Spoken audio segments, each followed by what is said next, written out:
Hi, MC. Could we have the audio for the videos? I think we are seeing something playing, but we don't have audio. Could that come back on? Then as we wait for members to join. Good evening, everyone who has joined. We are waiting for the official starting time.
Hello, are you interested in purchasing property with Safaricom Cooperative?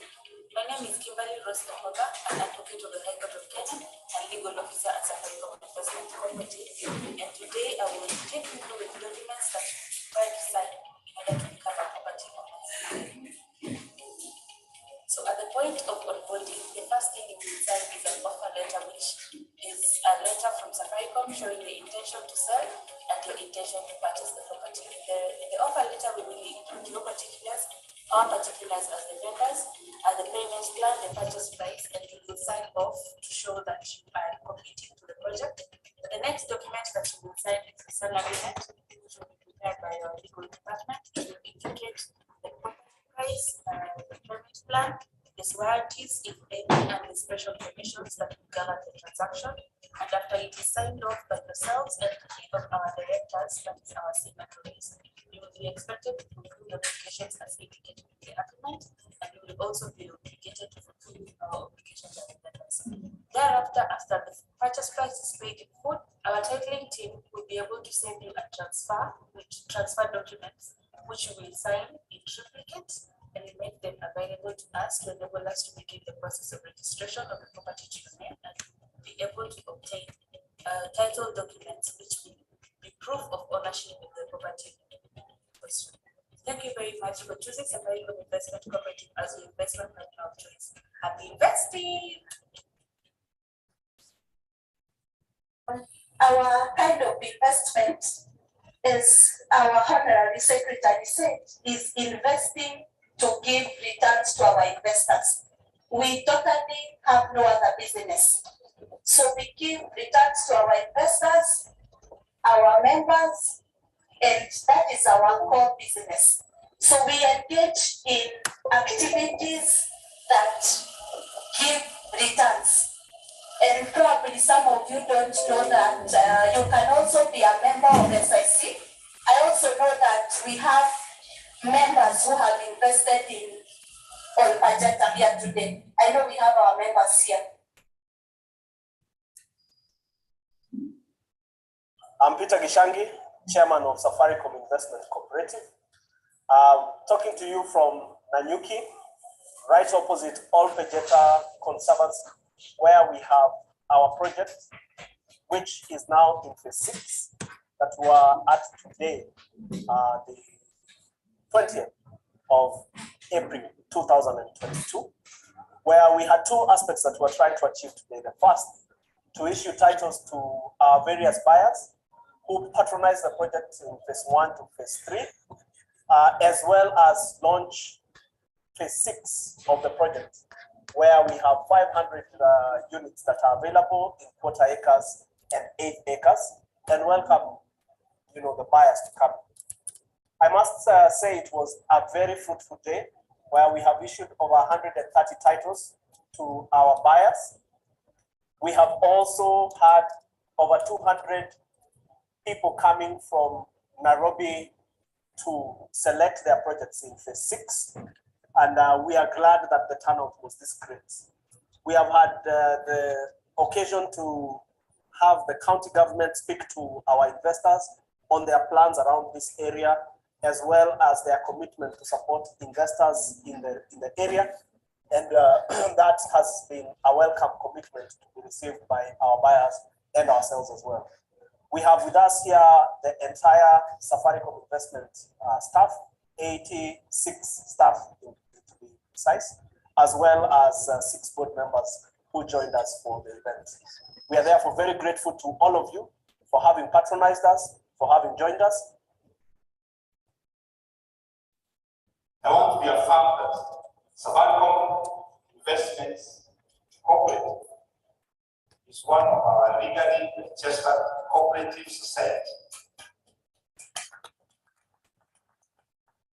And I want to reaffirm that this is a legally registered by the Ministry of Cooperatives and being regulated by the Nairobi County Government Department of Cooperatives, of which we have here the director, and we have also the sub-county officer. So this is an entity you can do business with and you can trust. And this is not the first time they have offered this kind of houses. As I mentioned earlier, in the last about 4 years, still I witnessed houses being delivered by these same institutions, and I believe even this time they are going to deliver and continue doing the same.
Nestled next to the lush green area of Tatu City in Ruiru is the Kiambu Marina Gardens, a one-of-a-kind project by Safaricom Investment Cooperative, only 30 minutes from Nairobi CBD.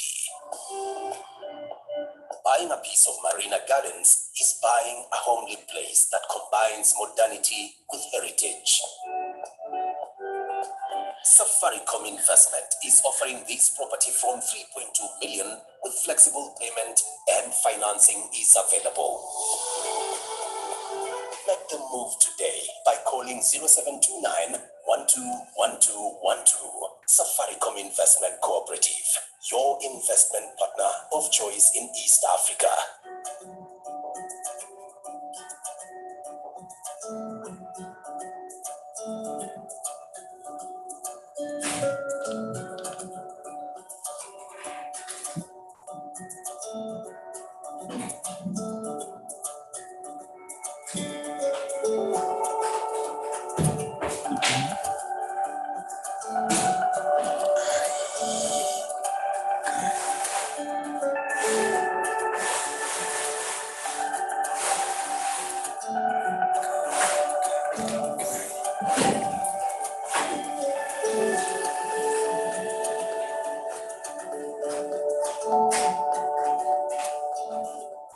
All right, Mercy, you can pause the video.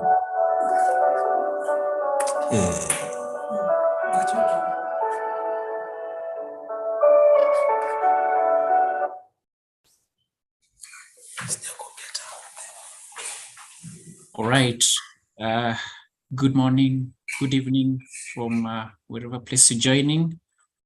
We want to begin the session. And so our MC for the day will be our Vice Chair, Engineer Emily Kilongi. So at this moment, image registers will play us the national anthems for Kenya and East Africa. And thereafter, our colleague Francisca Saina will pray. And then our MC for the day will take charge. Image registers.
Francisca Saina, kindly lead us in a word of prayer.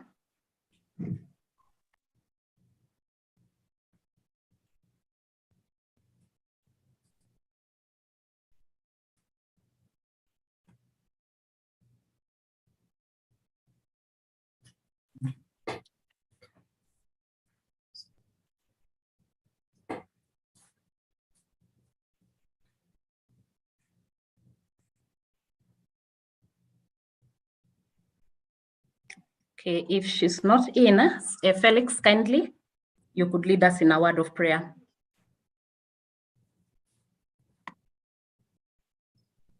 Okay, let's believe and pray. Everlasting Father, we thank you for having seen it fit that we gather for this day, for a solemn moment to engage with the shareholders. As we settle down to discuss further, may you reason with us and let the deliberations be that which will see Safaricom investment soldier on to being a forever going concern that brings delight to our shareholders. Blessed be your holy name now and forevermore is our prayer in Jesus' name. Amen. Amen. Thank you very much, Felix. Let me take this opportunity to once more welcome all of you to this investor forum. Good morning, good afternoon, good evening to all our esteemed investors from wherever you may be joining us from across the globe. It is always a pleasure for us at Safaricom Investment Cooperative to host you in this investors forum, and we are very glad to have you with us today. I take this opportunity to welcome our board members, the Supervisory Committee, management and staff of Safaricom Investment Cooperative, and all our esteemed investors. This is our second investor forum that we are conducting this year. And we usually conduct these quarterly investment forums so that we update our investors on the current state of our business, to update on the current financial position to date, and also to appraise all our members and investors on the products and services that we have and what is available for all of you to patronize. To this end, we are looking forward to your very active participation, and we intend for this session to be as interactive as possible. When you look at your screen, there is a Q&A chat box. We are going to use that one for any questions that you may be having. Kindly post them in that Q&A chat box. We have our management and staff who are at hand to respond to all the questions that are going to be posted in that chat box. But apart from that, at the end of the presentations that are going to be made today, we'll also allow a session on Q&A. And for this particular session, you'll be required to raise your virtual hand. And once selected, our IT are going to upgrade you to panelist status, where you'll be able to unmute yourself. When you unmute yourself, you'll be able to post your question and it's going to be responded. This session is live on Facebook and on our YouTube channels, and it is being streamlined by image registrars who are supporting us. We intend for this session to run for 1.5 hours. And what we are going to cover during this session, we'll have 4 presentations. And the first one is going to be made by our board chair, Mr. Peter Gishangi, and he's going to present on the overall business outlook as of now. And he will be followed by our treasurer, Mr. Edward Njoroge, who is going to present the H1 business performance. He'll be followed by our CEO, Ms. Sarah Wahogo, who is going to present the CEO's note and the call to action. And she'll be followed by the chair, Supervisory Committee, Mr. Peter Mukera. Once the presentations are done, we are going to have the session on Q&A. And at that point, we are going to take as many sessions as the time available will allow. And thereafter, we'll have the closing remarks from our board chair, Mr. Peter Gishangi, and this will be followed by a closing prayer. So without further ado, I'm going to call upon our board chair, Mr. Peter Gishangi, to begin with his presentation on the business outlook. Welcome, board chair.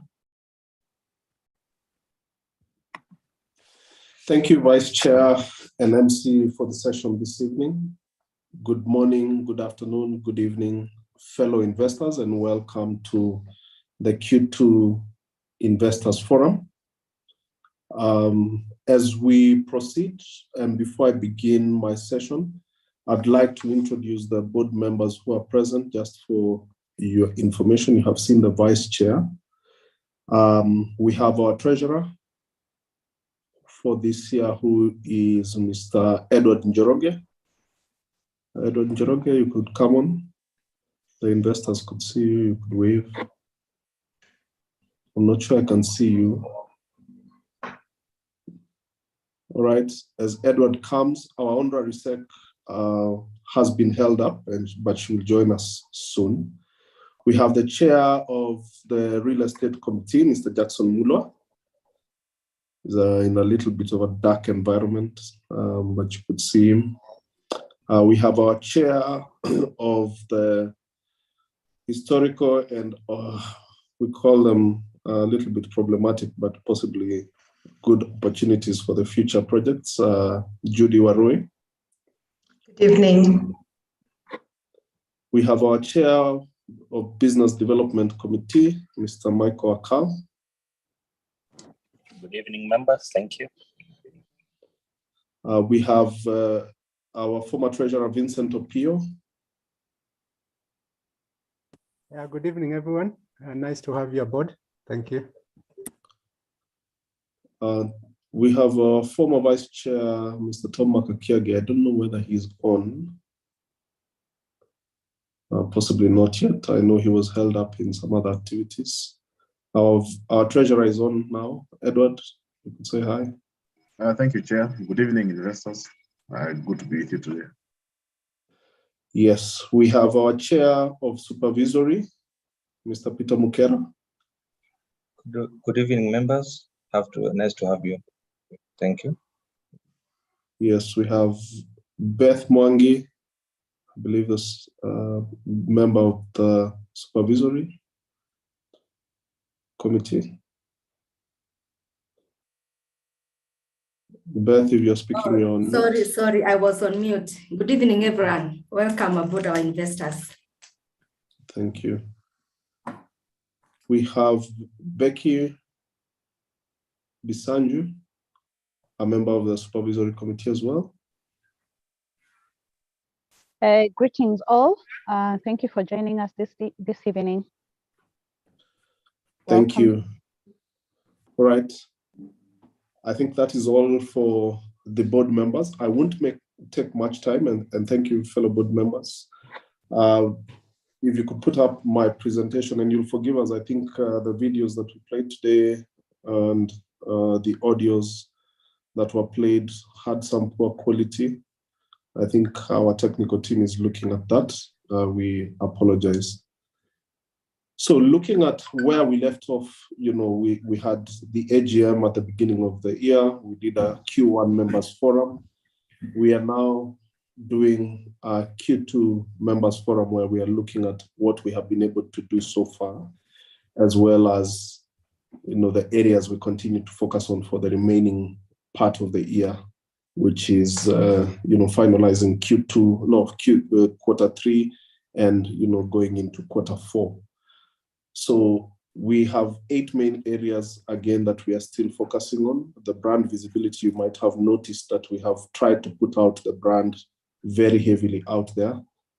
And you will have seen our CEO, Sarah. I know I did not introduce Sarah. Sarah, you could say hi. When we met for the AGM, we didn't have a substantive CEO, but now we do. And, she'll get to give you some few words about the tactical things we have done, over the year after the treasurer makes his comments on how we are performing so far. This brand visibility, you would have seen quite a bit of our CEO and our leadership bench participating. You would have seen quite a bit of the board members then also trying to position the brand. You realize, as we had anticipated during the AGM, the challenges around elections, the global macroeconomic activities or tensions that we had anticipated, quite a number of them came to be. And in that period, the economy has been receiving quite some heavy beating. But we took the opportunity to position ourselves so that we can be able to sail through those times. And when everything comes back, to normality, we would be top of mind and be able to position ourselves. As we face, the rising costs of operations because of the various increases in consumer price index and national inflation, international inflation as well, cost management continues to be a center focus. And the team is doing a lot to ensure that even as we grow our top line, we protect our bottom line from increases in operating costs driven by the changing environment. And I must congratulate the team for doing immensely well there as they continue to look for more. This will continue to be a focus area as the operating environment becomes, more and more strained. The third has been around automation. You remember we started doing quite a bit on automation about 3 years ago, trying to upgrade our systems and make ourselves a little more digital and agile. This goes hand in hand with the types of areas of business we want to go in. As we diversify and enter into areas where we have less and less in-house skill, then the ability to leverage technology becomes very, very important. As we do that, and as we incorporate, different types of members, being employees and our members into the society, then we need to provide for them ways to engage us, which need to be also enabled by technology. And therefore, these are critical aspects for us to, protect and grow the business into the future. We are not there yet. I think this is a place where we have lagged behind.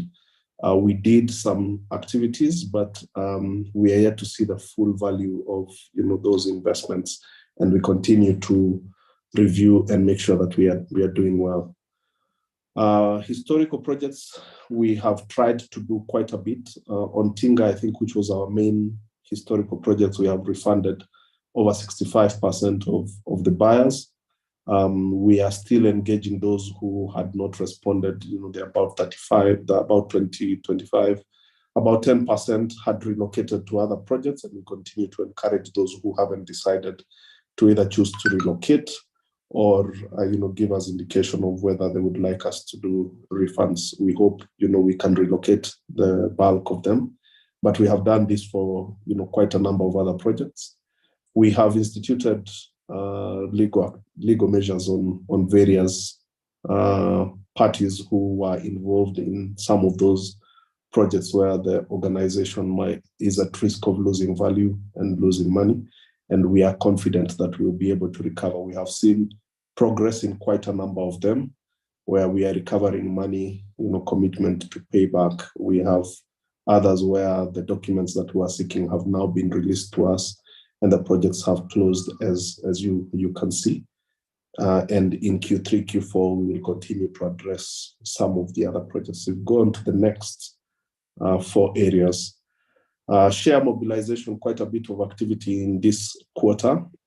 Still not as fast as we wanted, but I am sure whoever has been looking at the market would have noticed some fairly good progress over the last few weeks or few months, and we want to keep that momentum as we drive, with the membership drive, getting more new members to buy the shares and being able to perform in the secondary market.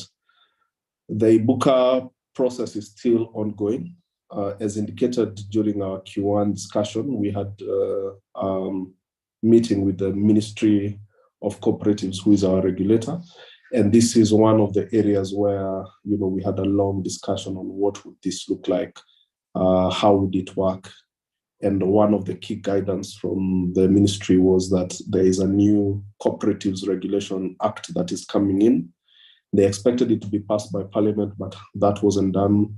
Of course, now we'll have to wait for the new Parliament for that to be instituted. But the cooperative was of the view that some of these activities are better run or better done in the new environment.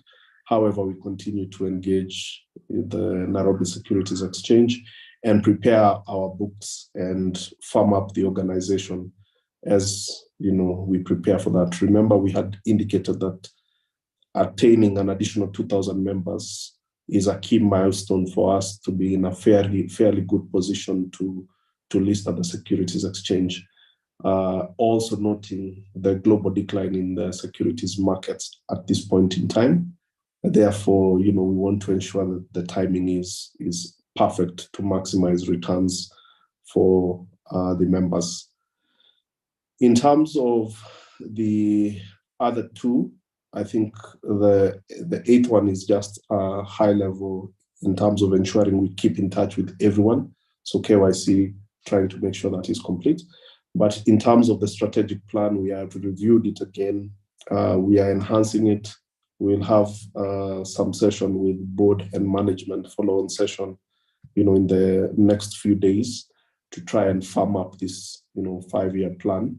It's already in flight, and we will share, key highlights of this plan once we close, possibly before the 3rd quarter through, a bulletin, and maybe take you through that in the Q3 members forum. Ladies and gentlemen, that will be all that I speak about. Apologies if I've taken too long. I want to hand it over to the treasurer, who will give you a lot more detail on our specific performance to date. Thank you very much. Over to you, Treasurer. Thank you, Chair.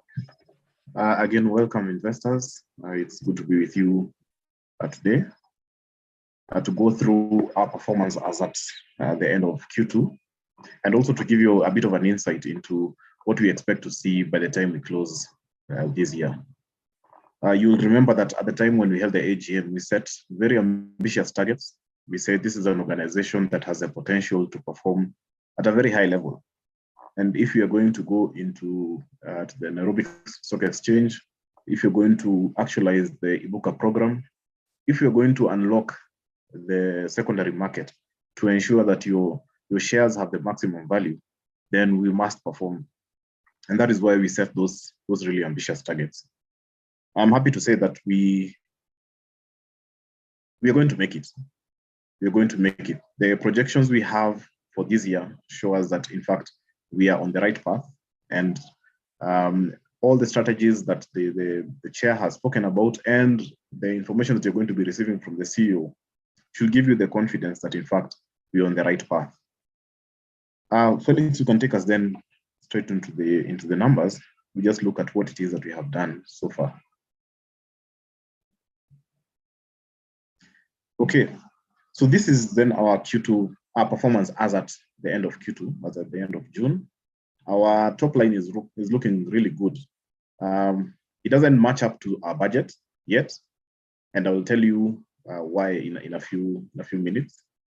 And so you can see that the land revenues and the housing revenues are trending at around 650 million. And the Zaria business that we have spoken about quite a bit has also contributed about 22 million shillings in recognized revenue. And we've also made a bit of revenue from other income, standing at about 15.8 million. This then gives us a top line figure of 691 million as at the end of June. Our cost of sales make up around 488 million.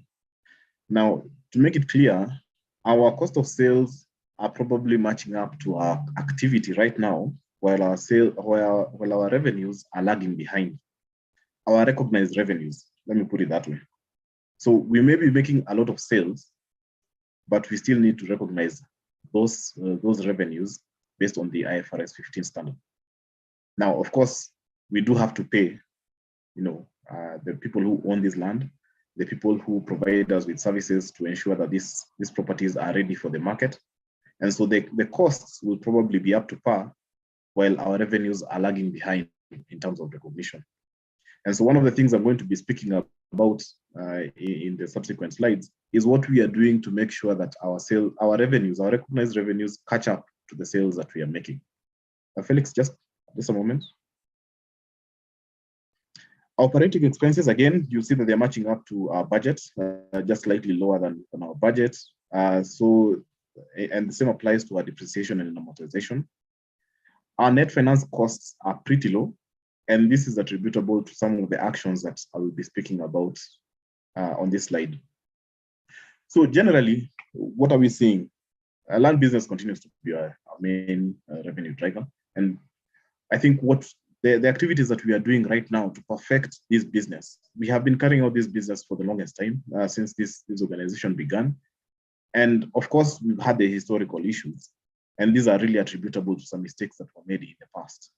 And so what we are seeing is that when we perfect the process of selling property, because that is our core business, we are able to actually deliver to you, the investors.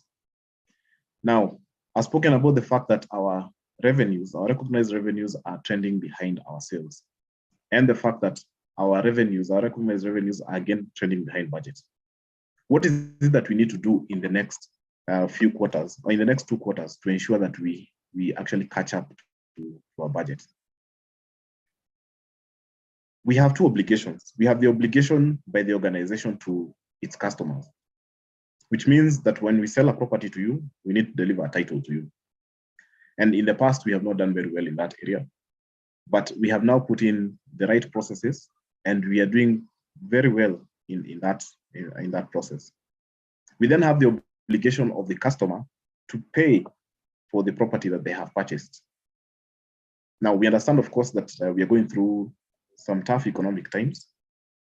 However, we do think that we have identified properties that are affordable to our members, properties that are likely to produce some wealth for each of us, properties that are attractive to the market, such that if you purchase a property today, you're not waiting for 5, 6, 7 years for it to appreciate in order for you to be able to sell that property, if that was your intention.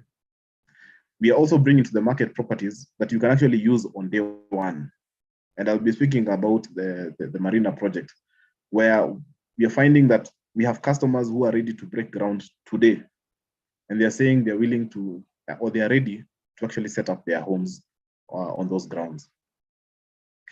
Therefore, it means that we need to support our customers in their obligation. We need to ensure that we are obtaining cash sales, which may not be possible for all customers, but we also need to deliver on the titles that we are obligated to provide to you. Now, what have we seen in the projects that we have delivered this year? In the last quarter, I spoke to you about Kibos, I spoke to you about Olpejeta, projects that were sold out in a matter of weeks. We now have the Marina Gardens project that was launched in June, and in just the period that we have been selling, we actually have bookings that exceed 80%. I would like to ask each one of us if you're interested in this property, and I can assure you it is an attractive one, and I speak here as a customer. Take it up today, because I think that the investors who have taken up this project are going to make really good returns for those who want to dispose of the property at some point, and those who want to establish their homes there. This is the right place. Now, what are the insights that you're picking up from the numbers that we are generating, or we have generated since the beginning of the year? What is clear to us is that in the first 2 quarters of the year, the recognized or recognizable revenue usually comes from deferred income. And this means that the sales we made that in the sales that we made in FY 2021 are the ones that are now actualizing in the first half. So when we deliver titles, when our customers complete paying for those titles, then we are able to recognize those revenues. Now, the work that our sales team has been doing in the first 2 quarters then forms the basis for us to recognize revenue in the second half of the year. And so while we might be trending at 92 million shillings, the actual recognizable revenue just from the sales that we have made in the first 2 quarters is probably trending at about 400 million shillings. And if you're able to collect this money between now and the end of the year, you can see the amount of money that then goes into a recognized revenue. But that is not enough. We still have to make up the difference for the top line that we need to deliver by the end of the year. And so our CEO will then be introducing the projects that we intend to onboard between now and December. They are budget projects. Marina was a significant one. It was a big project, and we actually needed quite a bit of money to be able to run it. But these projects will be smaller. They are geared towards those customers who are not interested in the kind of project that Marina is offering. We spoke about the strategy that we are using for acquiring land in Q1. And that strategy is still the one that we are holding to. And that strategy is that we do not purchase land because land is available. We purchase land because customers have asked for it. And so even the projects that the CEO is going to be introducing to you, it is projects that customers are already demanding. And so we expect that then we should continue with the same trend of selling out in a very short period. Felix, next slide. And so I want to reiterate then the things that we are attempting to do, or the tactics that we are attempting to deliver in order to ensure that we actually get these numbers. So the customers who are willing to purchase these properties, and they're coming to us and telling us, so where do I get the money to purchase these properties? And what we have seen is that there are financial institutions which are willing to work with SIC. And even much more importantly, they are willing to work with you, the investors, because they consider you to be valuable investors, people who are looking to build their wealth. And so we have found that we have partners who are saying to us, look, if you have a customer who says that they're interested in Marina, we are willing to fund them. We will give SIC the money upfront, and then we will manage the repayment of the debt in a normal way.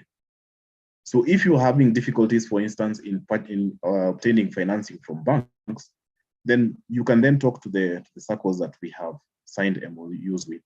And the CEO is going to be speaking about the organizations that you're working with.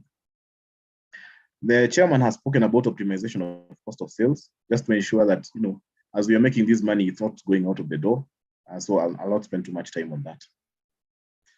Again, the obligation to receive the cash in SIC is what is going to allow us to then recognize revenue. So debt collection remains a key area of focus for us. Now, what then is the next project for us? This is then the housing business. I'm sure most of you must have seen this in the media, that we have launched the Miran Residence. The Miran Residence is not going to make money for SIC this year. But like I said, we need to be planning ahead. If we want to make revenues in the first quarter of next year, in the second quarter of next year, we need to start off on our projects today. And that's why we have now launched the Miran Residence now. And we have seen that there's great appetite for this project. In the very short period since the launch, we already have 92 out of 200 units booked by yourselves. And we encourage those who are interested in this property because it's very affordable. And it's in a very lucrative location. It's a place where you can actually make money even from rentals. Felix? The last slide here speaks about, whether our businesses are going concern. Our salespeople are ready to sell.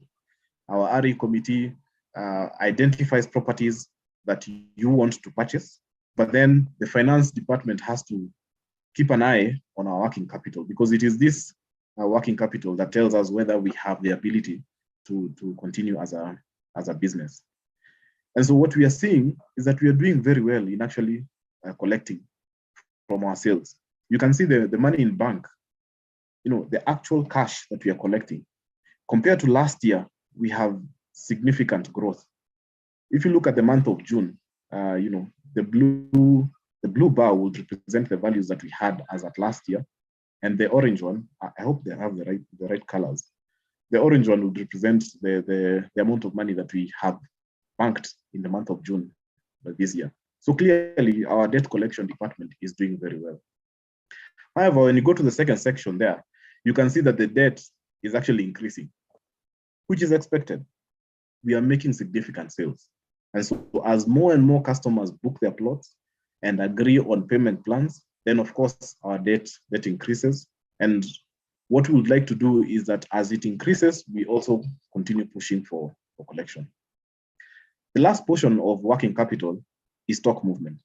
In the years past, we've spoken a lot about the land bank and the fact that we have idle land that should be making money for this organization and for you as the investors.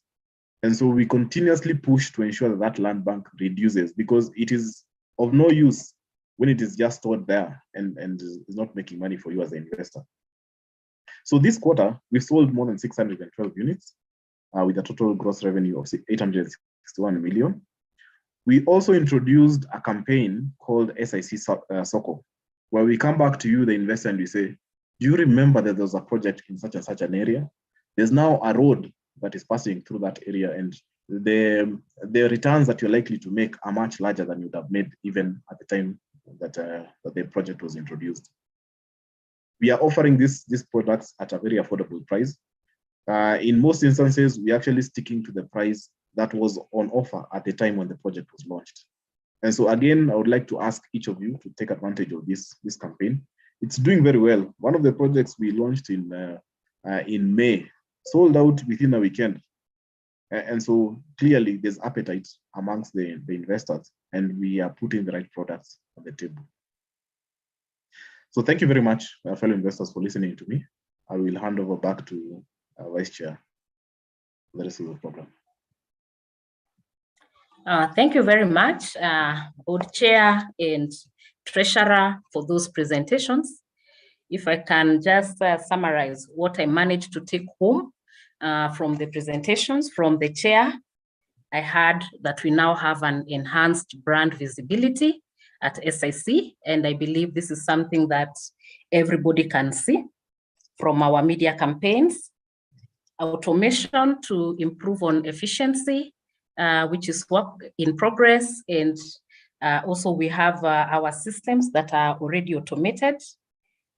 Very good progress in closing historically problematic lands.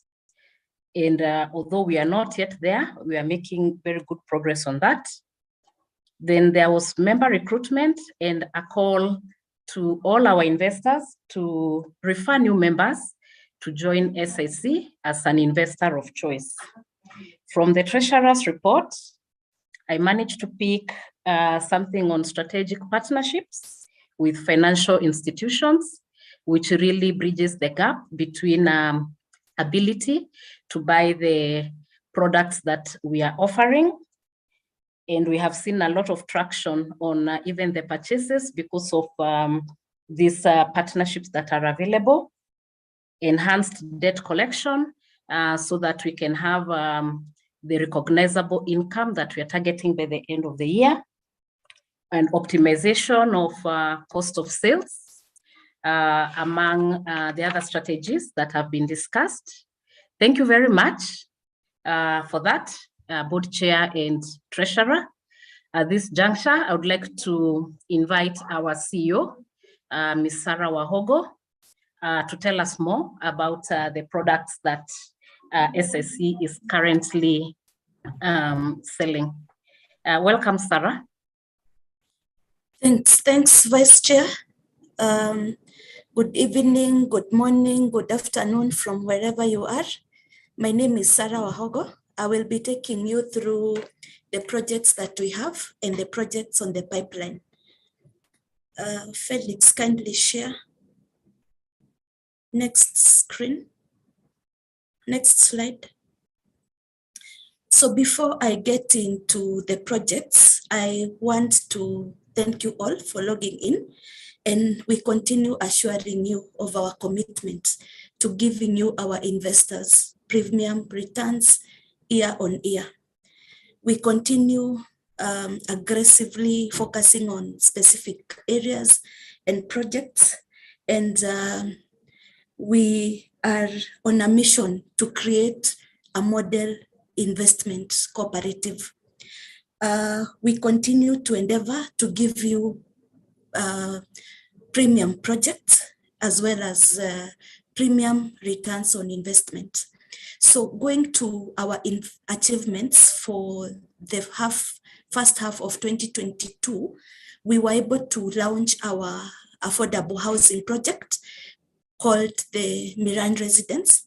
This is an affordable, luxurious residential apartment in Ruaka. And those of you who have been following this discussion on social media, on the newspaper, know that Ruaka is a premium location. The price points are extremely competitive. We are talking of between 3.2 and 6.5 for a unit. That is between a loft and a 2-bedroom. And this is the best there is in the market in terms of the quality we envision, the location, and the price points. The second achievement is that we have onboarded 6 new projects. This is for land. And as our treasurer said, we are a demand-driven kind of an institution. This means that we don't buy land because it's available. We buy land because our investors are requesting for a parcel in that specific location. Number 3, we have been able to receive 903 titles in buyer's name, 899 titles in SIC name, and 4 mother titles in SIC name. I think this is the best we have ever done as a society. And this is only for half one. It means that by the time we close the year, we will have received at least 2,000 titles in buyer's name. I'm sure you have seen that lately, if you really follow us, there are no inquiries on the status of the title deeds or clients complaining on social media that their titles have delayed. And in such instances, we always have an answer and a timeline on when we will be delivering their titles. Then number 4, we have handed over 4 projects and 14 are on process. By handing over, I mean taking investors to site, especially for the projects that we have closed. We show them their beacons and the surveyor hands over a beacon certificate. So that ensures that the investors do not come back to the society in future saying that, oh, I don't know where my unit is, or you know, anything of the sort. So we ensure that we hand over so that our investors can take control of the property.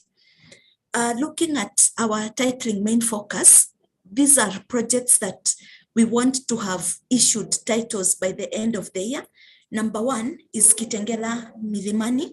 Number 2, Mtongwe Phase 2, Kibos Phase 1 and 2, Juja Greens and Olpajeta Phase 4, 5 and 6. So we are tracking well in terms of being able to deliver these titles by the end of the year. And we are happy because our investors are happy, especially when they receive their titles. Next slide, Felix.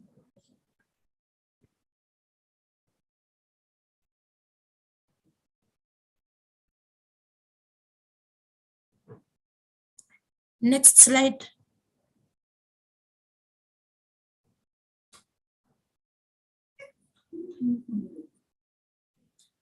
For the current projects on sale, number 1 is Nanyuki 4, 5 and 6. For this project, we still have a few units remaining. So we hope to be able to close this project at least by November of this year, and at least by end of the year, we should not be having any remaining project. We also have our Zaria village. This one is just behind Tatu City. This is a premium project for investors who would want that kind of controlled environment where we have Cabro roads, we have a swimming pool, we have a dam, we have a clubhouse, we have street lighting, and that kind of an infrastructure. So we are still selling currently at 65% progress on sales. So we still have a number of units remaining. So for Miran, our newest housing project, it's still in progress. We look forward to groundbreaking very soon. And as we speak, the contractor is on site doing the show house. We also have our latest land project. This is Kiambu Marina Gardens. This is a project just behind Tatu City. And probably for some of you who have visited, you can confirm that we are giving you a budget product at a very premium location. Looking at the competition in that area, we are the most competitive. Our location is good. We have all the amenities. And this one goes to what we are talking about, being able to give our investors premium products. So we continue encouraging all our investors to patronize our product. May it be by you investing with us in terms of the properties or referring our products to your networks. Next slide, Felix. So this is just a pictorial view of the projects that we are selling. And we are extremely proud to be able to give you extremely good, extremely competitive products. Next slide, Felix. Yeah, this is the Zaria village. I think I had mentioned we have well-designed stone perimeter wall and electric fence, internal Cabro roads, state-of-the-art main gate, power and water on site, solar street lighting and jogging track. We also have 2 recreational areas by the river and by the Lake Zad, clubhouse, gym and restaurant, 25-meter swimming pool with kiddie pool, 4 options of scalable house designs, provision of an education center, and provision for a mini shopping complex. So this is one of our very high-end premium products where we have all amenities and high-end infrastructure. Next slide, Felix. This is also about Zaria.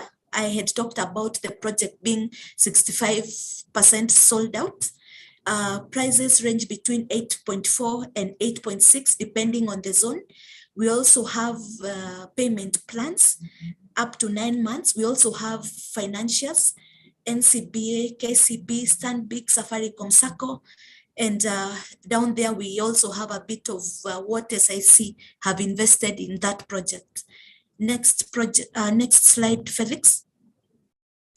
On upcoming projects, we are happy to say that looking at our existing projects, what I've just gone through as projects on sale, we are at over 80% of progress in terms of sales. And therefore, we are planning to have support projects, especially for the targets, for the 2022 budget targets. And we are looking at Kisumu, specifically Riyadh or Siala areas. We are also looking at Nakuru. We are also looking at Tuara, Rongai. This is towards November, and Olkalau, Kitale towards November and December. So coming soon is Kisumu and Nakuru, and these will be budget projects. It means that our price points will be well thought out to be able to cater for all our investors. I had seen a question on the strategic partnerships that we are looking at. Just to update that we have MOUs with the various SACCOs, Solution SACCO, Safaricom SACCO, Tower SACCO, and banks. And maybe the investor who had talked about being not able to get financing, please reach out to us. We have partners who are going out of their way to assist our investors. And even, for example, the Cooperative Bank, our investors are able to get an offer letter in 7 days and transfer the funds to SIC in 2 days.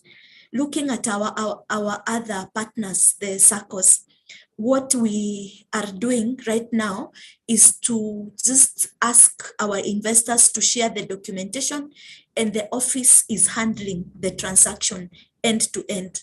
So if you had tried a while back getting financing, I urge you to try again.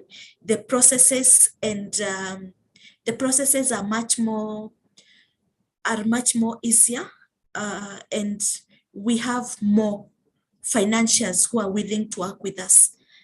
I think that is my last bit of the presentation. I want to thank you for listening in, and we continue assuring you of our commitment to you, our investors. Back to you, Vice Chair. Thank you very much, Sarah. That was a very interesting presentation on the current products that we have, and also in the near future where we are going to. I've heard about Nanyuki, phase 4, 5, and 6. I've heard about Zaria. I've heard about Miran housing project in Ruaka. I've heard about Kiambu Marina project. And what is very good is that financing is at hand from strategic partners in form of SACCOs and banks. So I think we have no excuse really. If anybody is interested, we have all the tools available to patronize these products. Thank you very much for that. I can see the Q&A is quite active. So far, 29 questions have been answered and 9 open questions. The answers are still being given by our management and staff. I can see 2 members who raised their hands a while back. I beg for your patience so that we finish the last presentation of the day, and then we'll give an opportunity to anybody who has any questions that they would like to raise before the end of the session. So at this point, we'll go to our last presentation of the day, which is going to be made by Mr. Peter Mukera, who is the chairman of the Supervisory Committee. Mr. Peter Mukera, welcome. Thank you, Vice Chair Emily. Good evening, good morning, good afternoon for our members from where you're joining us from. And I'll be taking you through the Supervisory Committee presentation. Please, can we have it up and running? Yeah, thank you once again and welcome. I will be taking you through what you've been working on, looking at the second quarter. I will ask that we move on to the second slide and you put it in the presentation mode. Just to start, we have had some activities that we have run in the second quarter. One, we have actually looked at in audit review that we have actually managed to accomplish. We have managed to look into procurement process, looking into prepare fixed deposits. We have looked into Zaria and also looked at the sales process. And also we had a look into payroll.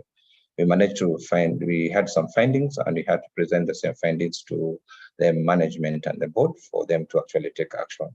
In terms of enterprise risk, we have managed to do some review across the organization.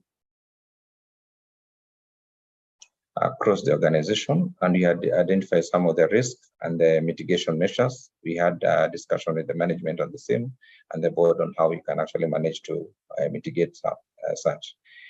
Sorry, Chair Peter, just pause. Could the team, yeah, thank you. Go ahead. Looking at the ethical practices, we as a internal audit, we have managed to run some trainings to our staff just to ensure that they actually remain within the required behavior and integrity that they're supposed to portray as they are running the organization. Looking at the monitoring, this is a continuous process from the beginning, and also ensuring that the result that the recommendation that we give, they are implemented, and we actually track to ensure that all those items that we raise that are closed in time. For those ones that are not done, we usually escalate to the board for proper actioning to be taken, and they are closed within the required time. Moving on. We are going to look into what you're looking into achieving in the second quarter and go to the next slide. In terms of audit, we want to look into cash and banking. We're also going to look at the deferred revenue count. We're also going to look at the cost of sales. This was mentioned earlier by the chair of the committee. And also we want to look at the customer service and what you can do to improve the process around customer service. We also receive ad hoc requests that comes from the management in terms of what they like us. They will like us to help them check, and also from the board. Also, looking in terms of regulatory compliance, we have to ensure that we update them, the cooperative society through sending our findings. They have to see what we have managed to raise and what we have, what recommendations you have given around that. Also talking about monitoring, this is a continuous process. This is something that is done throughout to ensure that the findings are done and that they are closed in timely matters, in timely time. Looking at the risk and ethics, we actually ensure that we continuously train the members, the staff, to ensure that we keep training them in terms of what they are required to do, and this is a continuous way of ensuring that they keep up to the standard that they are required.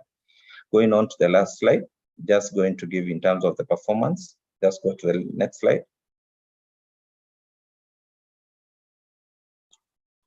This is how we are performing as far as the issues that we raise are concerned. We have managed to see that 81% of the issues that we have raised have been closed. And those ones that are remaining are only 90%, 19%.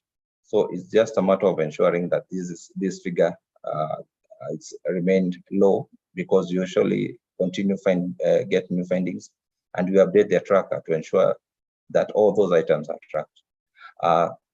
but this is a good progress compared to what we had presented earlier. This number was a bit higher, but this is a good progress as far as the board and the management are concerned.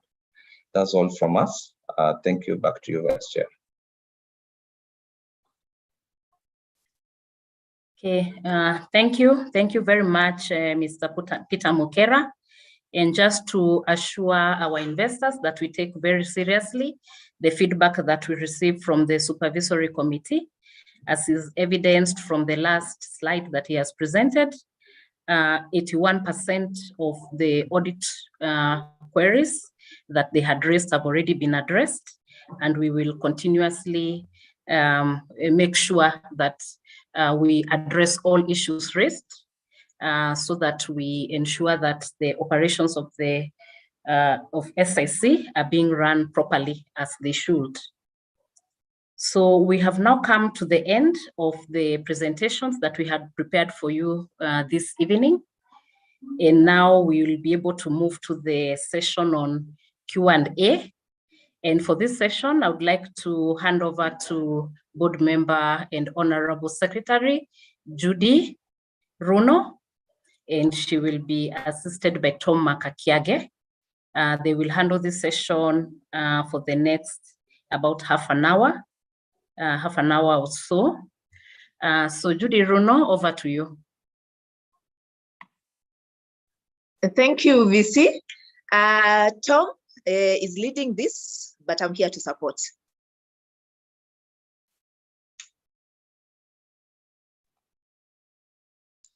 Tom, are you there? Yes, I am, but my network is not very great. Okay. Okay, so I guess we can go in with the Q&A. I'm just checking the people who have raised their hands to maybe start there, but I don't seem to have visibility of that. Felix, are you able to see? Okay, let's start with Jacqueline Omogi. Jacqueline, in no particular order, Jacqueline Omogi, please go right ahead and ask your question.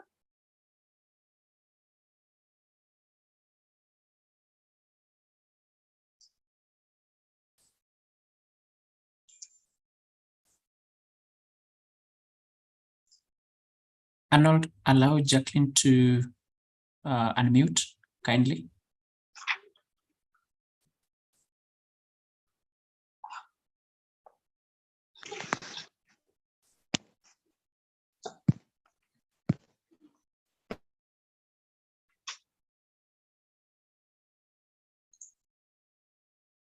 Jacqueline, we're waiting for you.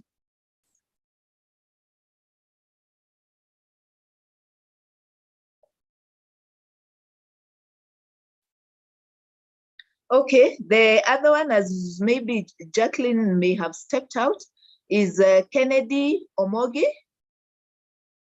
Sorry, Kennedy Mwema. Kennedy, are you there?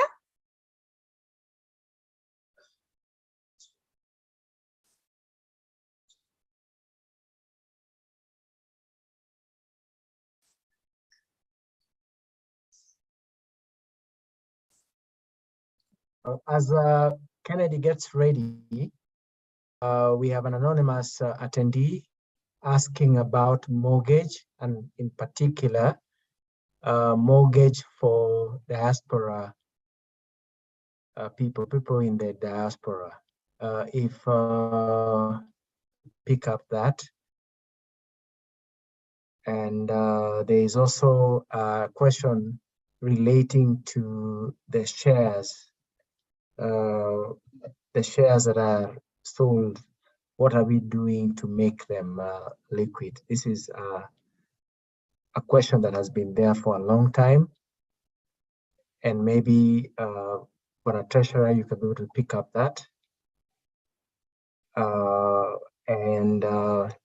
There is another one from again an anonymous attendee asking about Elangata Awas. I believe that is part of the problematic land that is being dealt with, but Judy Warui, you can be able to talk about that. And somebody is also asking about Kisumu project plots or houses. They would like to find out more about Kisumu. So Sarah, you can combine those two as we go. Thank you.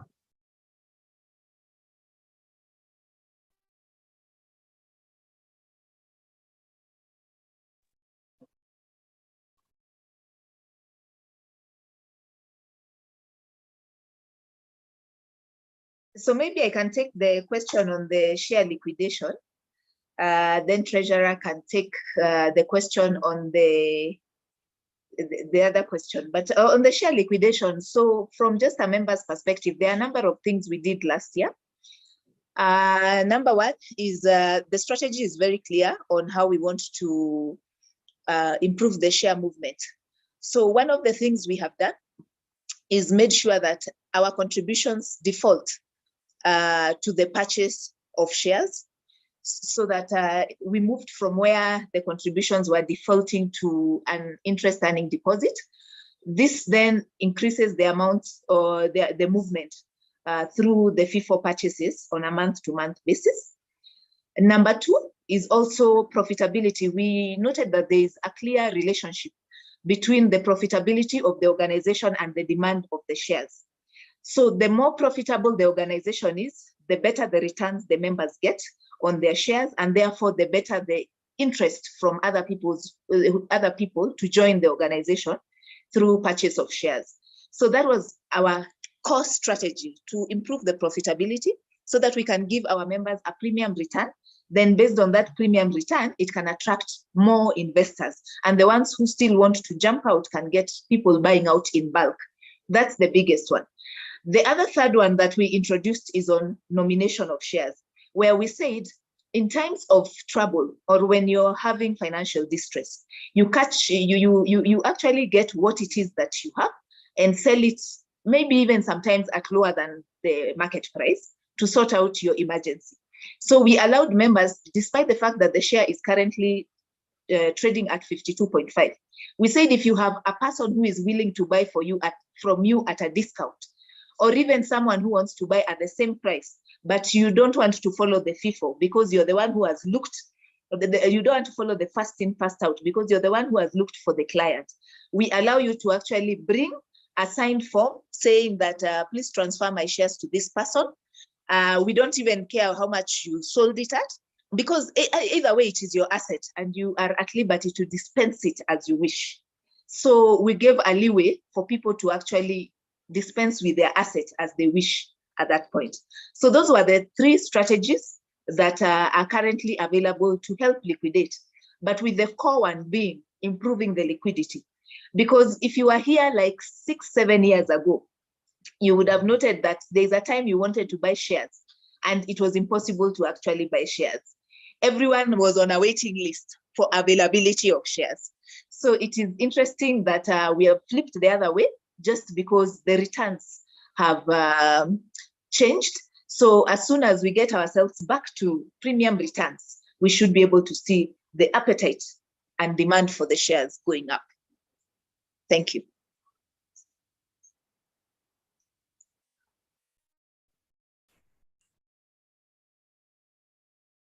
Sarah, can you be able to take the issue of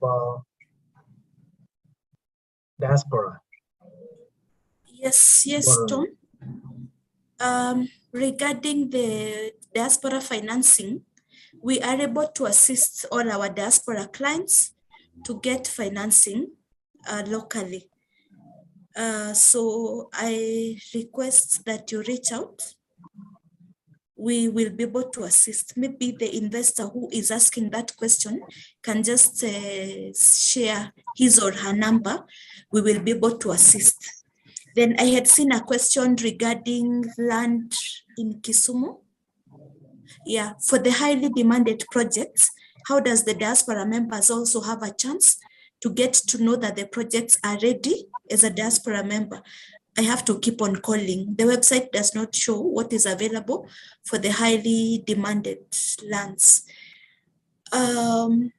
We have been updating our website as soon as we launch a product, but I would also request that you share your number. However, I also know that maybe many diaspora investors are having this challenge. Andrew, maybe you can share your number. I think I also shared Mercy's number, our operations manager, who you are able to reach out for assistance, because we are having aggressive efforts to be able to reach our diaspora investors. If we can be able to get your number, we can be able to discuss better how we can be able to assist you.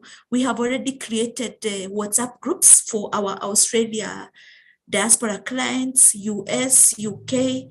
So if we can be able to know where you are and your number, we are able to add you to one of those WhatsApp groups where we ensure that your inquiries, your questions are attended to and information is shared in good time.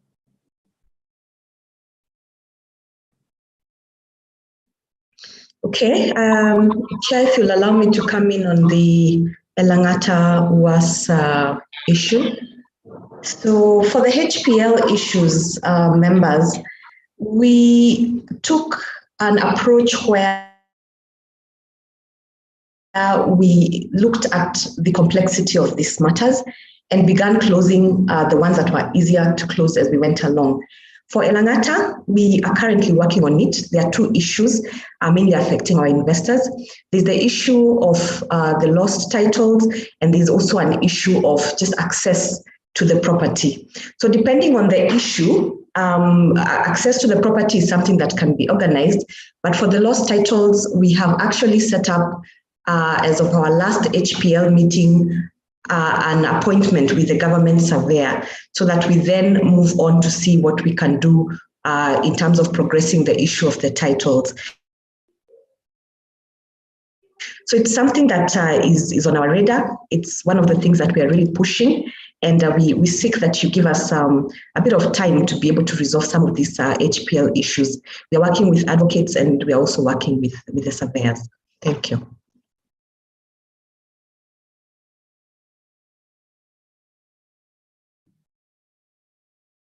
So we have a question relating to apartments that we are selling. Do we have a property management option for that? And do we also have houses around 15 kilometers from the city center? We can take that together.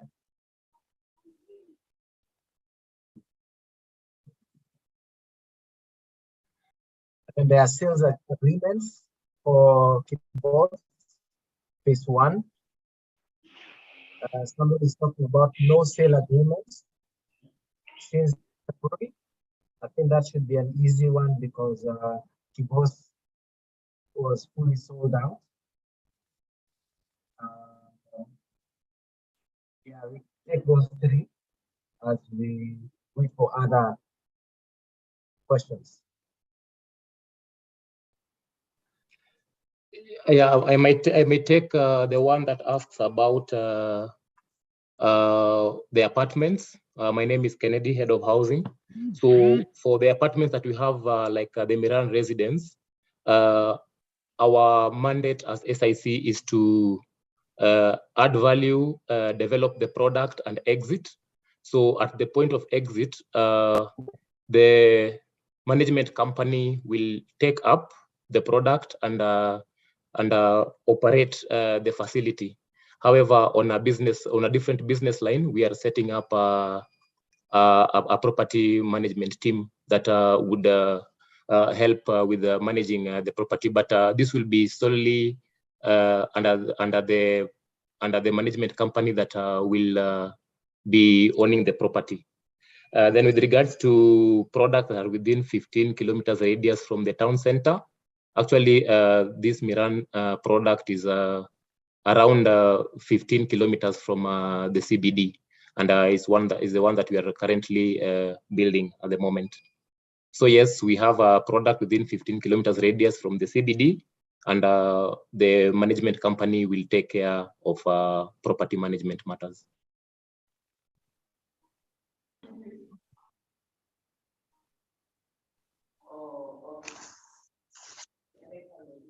Yeah, so good evening, everybody. Good evening. My name is Elizabeth Kemani, an investor. Can I go ahead? Go ahead. Okay. Just speak a bit up. Okay, I just want to take this opportunity to thank the management and the leadership for the good work that you're doing. The brand visibility is now obvious. It's coming out, and we as members of the society are happy to see what is happening. I also want to thank you because I'm an investor in Kikambala, and I raised an issue about the Kikambala project in the last meeting. And I want to say I'm happy that there has been prompt response and action on the same. As we are speaking, the surveyor is on the ground today and tomorrow to be able to replace the beacons and be able to hand over the survey certificate to the investors. And, I'm happy that you brought the project investors together. However, the issue of the rates and rent for the same property has not been addressed, and we hope that you'll also address it with the same speed because we continue to accumulate arrears, and we shouldn't, because some of us have been wanting to pay, but we can't pay because the mother title has not been cleared. Apart from that, I also wanted to suggest, in line to what Mr. Odur has just said, you are getting us prime properties, but there's a gap in the way you hand them over. For instance, if I take the Kikambala plot, for example, it's taken forever to hand over. Then my suggestion, can you do some value addition, minimum value addition, in the sense of, doing roads and setting up the investors for that kind of small project in a management committee, so that it becomes easier to uptake and to onboard the investors on the project. When you leave us alone, isolated, and we don't know each other, it becomes very difficult to bring us together so that we can take advantage of the economies of scale, like, for example, doing the perimeter wall, or doing the roads, or bringing the water, or bringing electricity. So that is my request and suggestion, that in future you look into it as you bring on a project, look into that small bit of value addition, form the members of that project into a management committee, so that they are able to develop the property together, which is easier. Otherwise, thank you very much for the work you're doing, and we can only wish you the best. Thank you.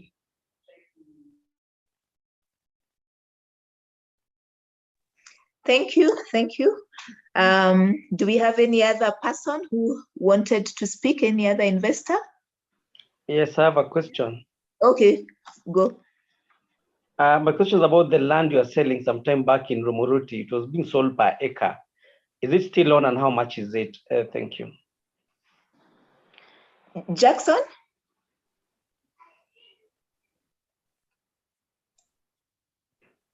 Yeah, thank you, investors, and good evening, good morning, depending on where you are logged in from. The chair of real estate. Yes, Mr. Kamau, the land in Rumuruti, we still have some pieces remaining, and we'll be glad to get in touch with you so that we can be able to give you more details. Yeah, and that goes hand in hand with another member who had raised a question on why they are not getting communication on what is on sale, like the SIC Soko. So Madam CEO will pick it up as an action to just make sure that that communication comes through, so that even like the Rumuruti land, you're able to see on a regular basis, maybe once a month, what lands are on offer, what is on SOCO, so that then you can make informed and timely decision.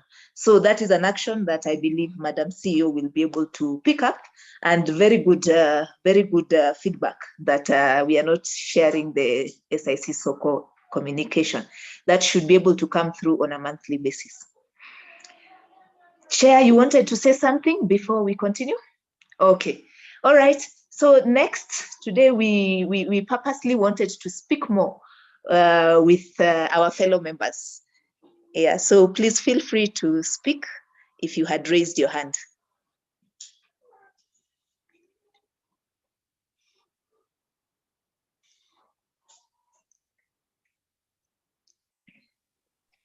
Is there any challenge in unmuting for the people I'm seeing here? Helen, Oscar. Yeah, Elizabeth, Marilyn. Good evening, everyone. Good evening. Good Godfrey. evening. Yes, my name is Godfrey, representing Mainstream Welfare Association.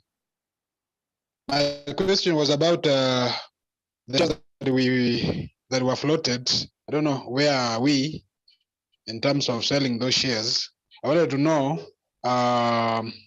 which year are we in terms of selling them, and what is the rate as of today? Thank you.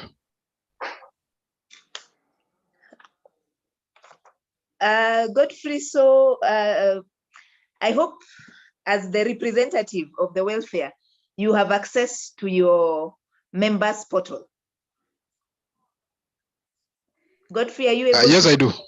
Yes, you do. Because if you go to our members portal, you just go to the markets tab. You should be able to see all the shares, and especially because you know the member number. You actually go in there, and once you type the member number, it will show you where your shares are. So that is for that. But by and large, we are at Felix 2018 shares. Yes. August. Yes, we are at we are selling the 2018 shares. That is where we are. So depending on when you floated it, then you should be able to go and look and see how many people are ahead of you. But that information is available on the members portal, so long as you know how to log in. And if you have any challenges, you can always write to info@SIC, and you should be able to get assisted. That's all. Thank you. Thanks, Godfrey.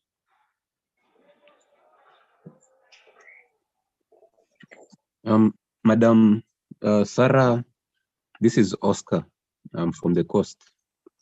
And today I come with nothing but praises. Thank you for the great work you're doing, especially you personally, Sarah. I'd like to thank you for finally setting up the WhatsApp groups. There's been a bit of communication, towards cohesion and joining forces and moving forward as property owners.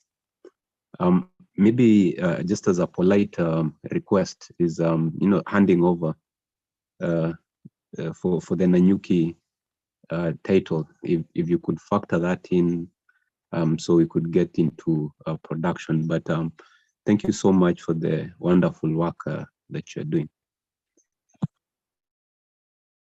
Thanks, Oscar. Much appreciated. We are planning handovers. We will do that progressively. As I updated, quite a number of projects in the pipeline to be handed over. We will be communicating when we will be handing over Nanyuki once we are ready. Thanks.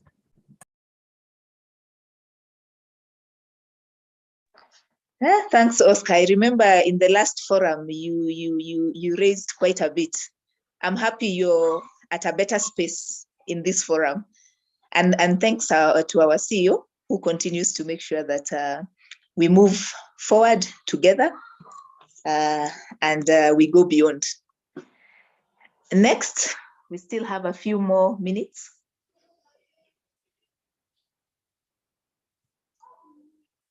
This is interesting. I thought we would have like a queue of 30 people wanting to talk.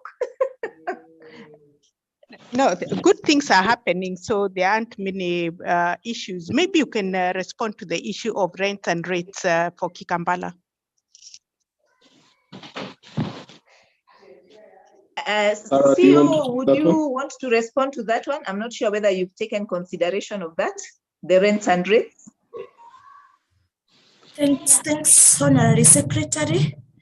I will take that one up. Yeah, I will take it up. With feedback to the teams by when?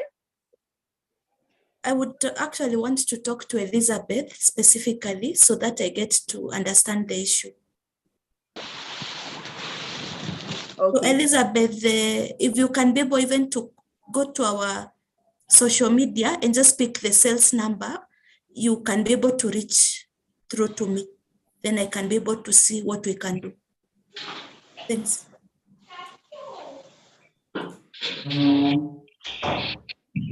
Thanks, CEO. Elizabeth, I believe you're in good hands. Next. Yeah, Madam Secretary, maybe if I can add on that question. Elizabeth and the team that bought into the project, the moment we are able to establish the issue and how to proceed, we should be able to update all the members and the customers who patronize that project. Thank you. Thank you, Chair, Real Estate. Rachel, I see you're ready to go. Please go right ahead. Hello. Hi. Hello. Hi, we can hear you. Okay, so I joined later.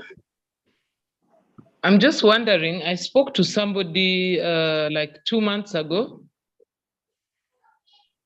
And the person I spoke to, I think, responded to me and told me that my contributions were going towards interest earning. And I can hear you saying by default, we are going back to buying shares again.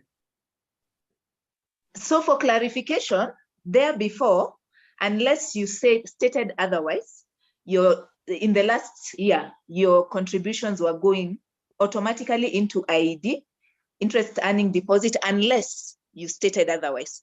Now we only change that so that unless you state otherwise, your contributions default to share buying. But if you request for IED, we still go the IED way. But automatically it goes to shares. Yeah. Okay. All right. Does that give you more comfort? Yes.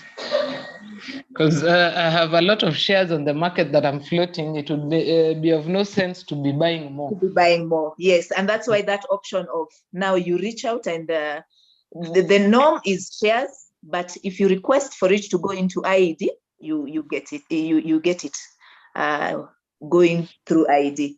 Rachel, any other question before we move to Helen? No. Thanks, Rachel. Helen?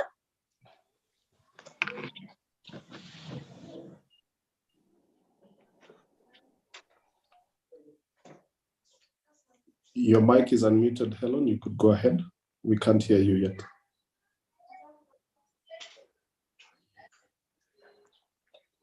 Yeah, you could also unmute Marilyn, please. Marilyn Mbaya.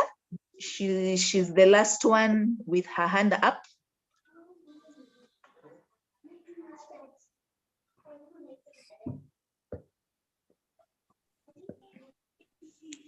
Hello, good evening. Good evening, Marilyn. How are you? Very well, thank you. How are you? Okay, so fine, thank you. 2 questions I have. Yes, if I wanted to, you said if my shares are still there, I can give what do you call it? I can give a command for it to go into I something, eh? The interest earning deposit. Yes, because I feel like I'm not able to buy more shares, eh? So is it how do I do that? What do I do? Write an email to. I write an email? Yes. Okay, the other question would be, if I wanted those shares converted into property, is it possible? Oh, wow. That is a big discussion because remember the property that we hold is our part of, that's what supports our equity. And for it to support our equity, all the properties we own are by all the members equally and based on your shareholding capacity. Okay. So the only times we are allowed as a society to ever go that route is if we are liquidating the organization. Okay. Because remember, these assets are jointly owned by you, me, and everyone else, and we all own it in accordance to the shares that we hold.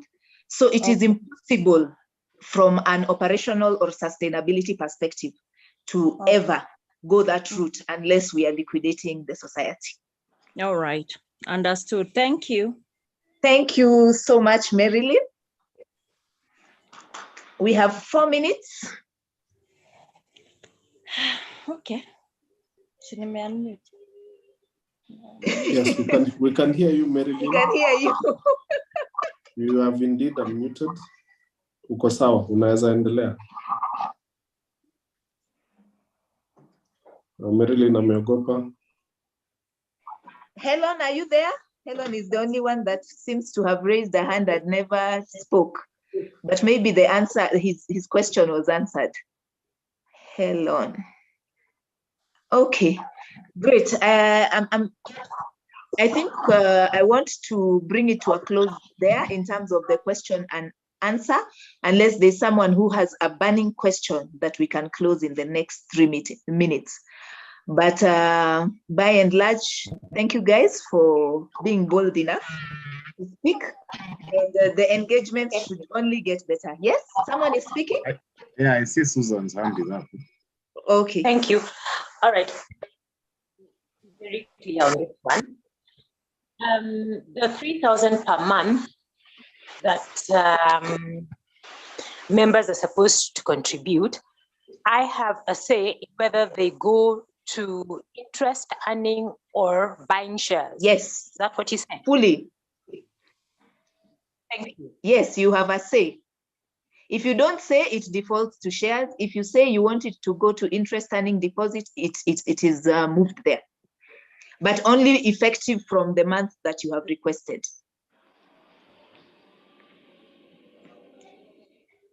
It's also important for them to know the interest.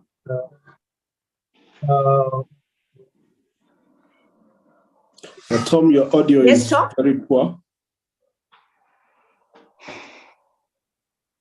Tom, maybe I can pick it up. Quite poor. Okay.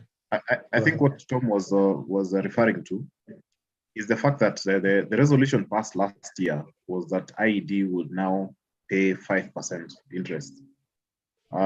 You know, in the past, IED was meant to support our finances, and as the business has improved, then the need for that cash has reduced, and so of course we could not continue paying the significant interest rates that we were paying at that moment. And so, based on the resolutions passed in the last AGM, your contributions will default to shares.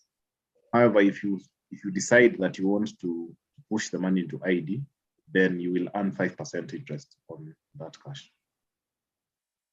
Yes, and something fundamental also to remember is that the cash will only be available after 2 years.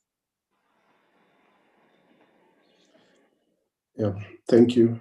I see Isaiah Baraza and Njagi were indicating that their hands were up. I noticed that there were a few more hands that were up.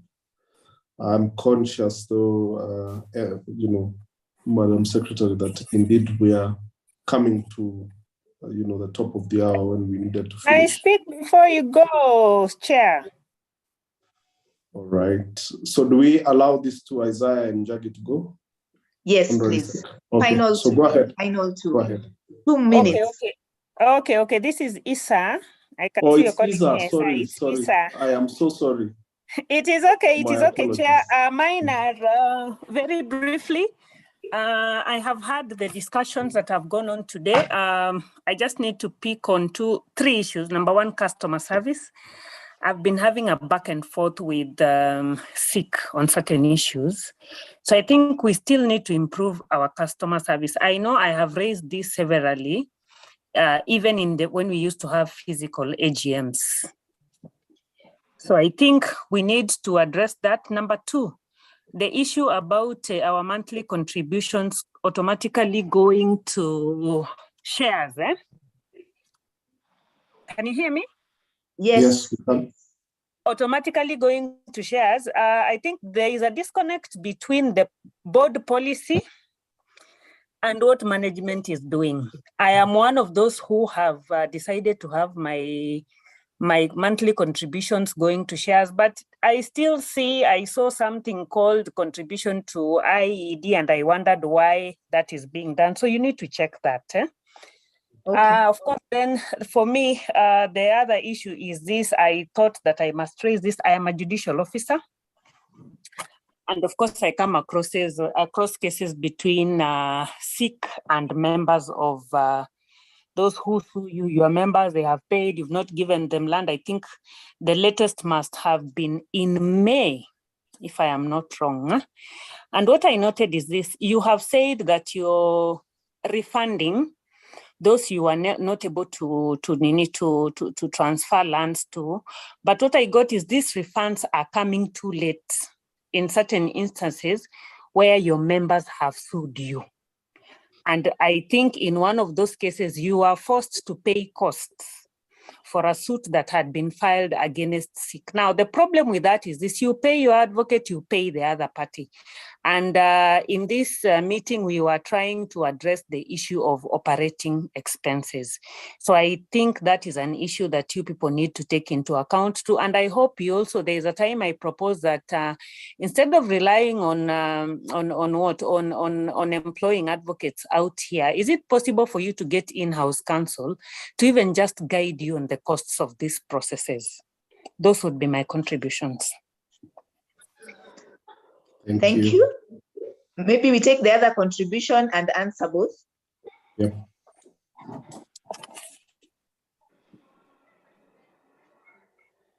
Njagi, you can go ahead. Njagi does not have audio. All right, Njagi. Hey, Njagi. Yeah. You can hear me? Yes, we can hear you. Okay, thank you for the SIC team for all the good work you're doing. Thank you for the board for also offering yourself and doing a good job. So mine is on the SIC portal where we have the shares listed. The membership shares, I did realize that you have changed the system to a new system so that the older shares are accessible through a PDF. And then there's the new entries in the new system on the web portal. But I did realize there's been a lot of duplication of entries in the new system where an entry can be repeated 3 times. And then when you do your tabulation, it's not adding up.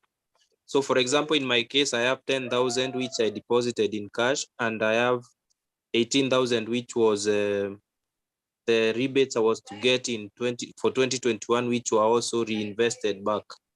But when you do the maths, it's not adding up. So I call on the finance department to properly reallocate the money, because in SIC, the way you do it is you have the cash that one has contributed and you have the shares allocated based on that cash. And the older system, which has the old statement, was very accurate, but the new system is missing something. Is a difference which I've realized by doing simple maths, because I've only contributed twice. I've only had the reinvested rebates and the 10,000, and that alone has not been accounted for properly. And I've raised this on the emails. So have they also have the emails responded to? Let's not ignore emails as well. Okay, thanks, Esa and Njagi. Chair, maybe you can take the last 2 as we close the session. Thank you. And I would want to sincerely thank all the members for the participation this evening. I know there are many of us who still had their hands up and we haven't had a chance to, take your comments in. Again, as we go into the next forums, we'll try to strive for shorter presentations and much more interaction. For those who have not had the chance to speak up, please type out your questions in the Q&A, and we are going to have a record of those and we are going to deal with them. Overall, I think very many questions have come through around, the member portal. And it seems, the issues around being able to log into the member portal. Once you're in the member portal, the new member portal, whether the information that you have there is accurate, questions of whether you can be able to sell and buy shares also seem to be arising. So we look at that new system again. We'll do an audit and just confirm, that what we brought on is still functioning as we had seen it before. Where it is not, we are going to rectify. Thank you, Njagi and Isa, for the questions that you have raised now. Please share your member numbers, either on chat or by any other means, so that we can be able to address these specific aspects to you, Njagi, around the 10,000 and 18,000 for purchase of shares, and for Isa about your monthly contributions going to IED instead of purchasing shares. For the other aspects generally that have come up, project information being available to members, I think we have an opportunity there to ensure that members get first-hand information every time we launch the product on various channels that we have, especially our members in diaspora. I think we have an opportunity to engage you much more efficiently. Of course, as we are trying to digitize the organization, but there is a little more we can do to ensure the experience for you is much better, but also for everyone else, because the more we get digital, the easier it is for all of us to transact. The question of handing over of projects, I think, also comes up quite a lot, whether it is on, the Rumuruti or no Kikambala, or the Elangatawas or any others. We will try to also ensure what we have instituted beginning this year in terms of a handover process, linking the buyers together so that they form their communities also, continues to happen. We started off with a few of the historical projects. We'll continue going through that database and seeing what we can be able to do for all of those. But for every new project, then as we get to the handover, this is what we expect to see. One of the issues I noted that was related to projects also was around our members being able to make payments for projects, but not having any contract signed in terms of a sale agreement. So I would assume maybe an offer letter had been done, they started paying, but have not gotten to the point of a sale agreement. And I think we need to just close out that loop with our sales team, and Sarah can pick this up to ensure that all the sales agreements are then delivered. Somebody asked whether we do CSR. Yes, we have some CSR projects that we do, and I think you could be able to get this from our management team if you just engage them directly. For the questions now raised by Isa around litigations, yes, we have about 20 or thereabouts active litigations at this time.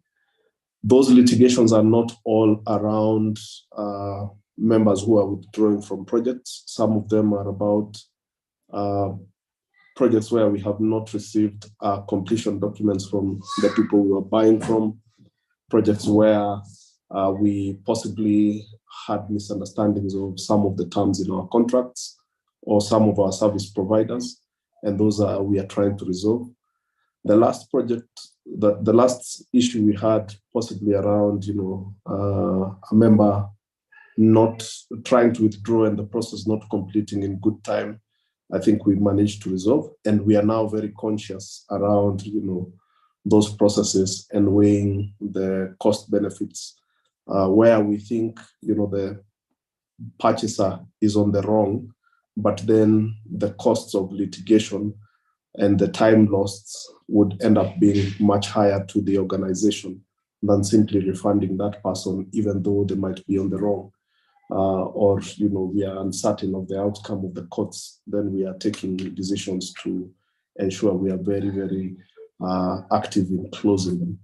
So of the 20, I think maybe in the next forum we possibly will give a deep dive around those court cases and how each of them is progressing and what they are about, just for the awareness of the members. Otherwise, I want to thank you all. I think we were at a high of 276 members or thereabouts, if I am not wrong, during this session. It is an honor to have had you for that 1.5 hours. MC, possibly back to you. Thank you very much, Chair, fellow board members, Sarah, for all the responses that you've given. Thank you very much, investors. We were looking forward to an interactive session, and that is what we have had. We have had interaction from the Q&A section, where we have answered a total of 115 questions. We have, as 116 now, we have 20 open questions that are still being responded to. So if you have posted your question and you have not yet been responded, please do not leave in a hurry. It is very important that you get response to any question that you came to the meeting with. We thank all the members who are able to voice their questions. Your feedback, we value it. It helps us to improve. And when you are happy with the work that we are doing, we feel encouraged so that we continue to do even better. We have now come to the end of our session.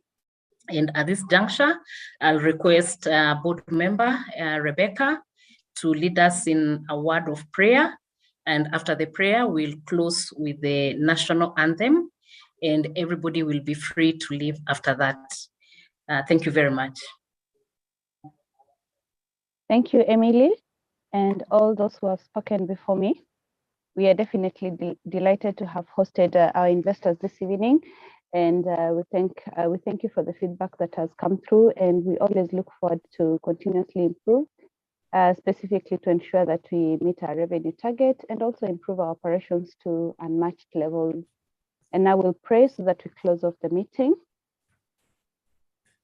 Thank you, Lord Jesus, for enabling us to host our investors this evening and leading us through a successful forum. We thank you for the milestones that you have given us as SIC. We are 13 years old, and Lord, we continue praying that you may enable us to go even further. Until we meet again, be with us. Through Jesus Christ our Lord, I pray. Amen. Amen. Amen. Amen.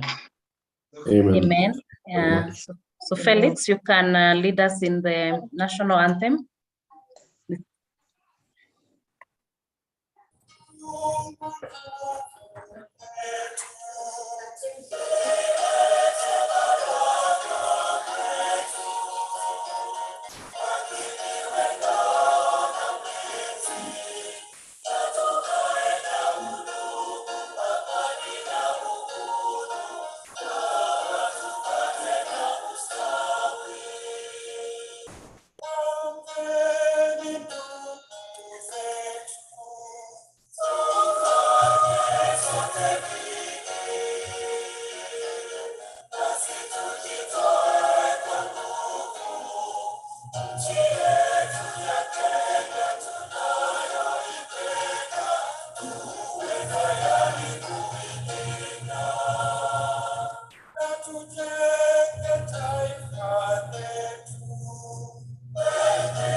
You are welcome to leave at your own pleasure.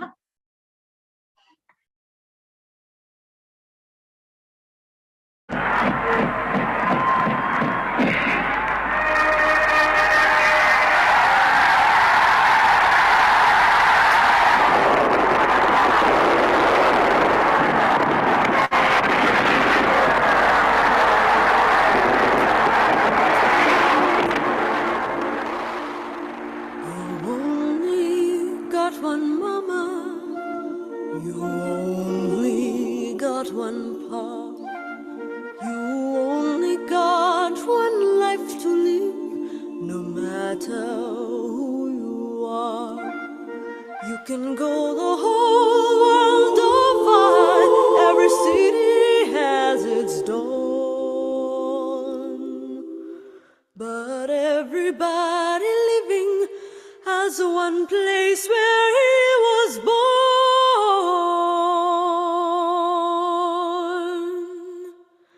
And mine is Kenya, so warm and wild and free.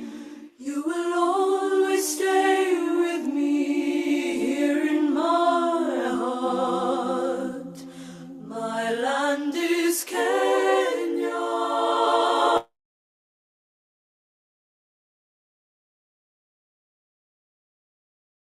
Always stay with me here in my heart. Here in my heart.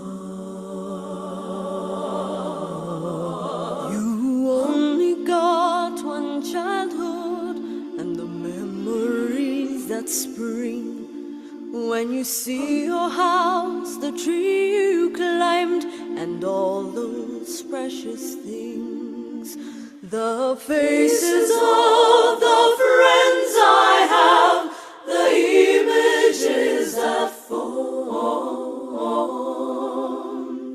When I close my eyes in the land I love, the land